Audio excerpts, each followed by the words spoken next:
Today, we'll explore creating animations using HTML and CSS. Let's start by setting up an HTML boilerplate in your preferred IDE.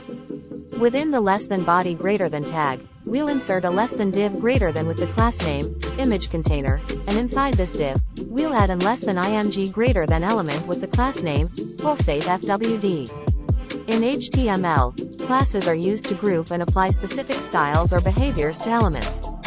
By assigning a class name to an element, we can target it with CSS and apply styles or JavaScript interactions consistently across multiple elements. Classes provide a way to separate content from presentation, making our code more organized and maintainable.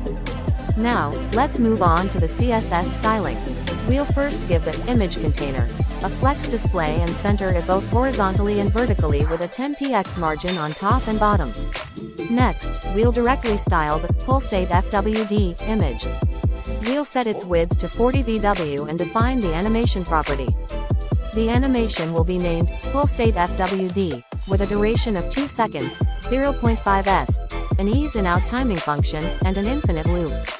To create the pulsate animation, we'll use at keyframes. At 0%, the image will have a scale of 1, and at 50%, it will scale up to 1.1. Finally, at 100%, the image will return to its original scale of 1. By following these steps, the image will pulsate gently, giving it a smooth and appealing animation effect.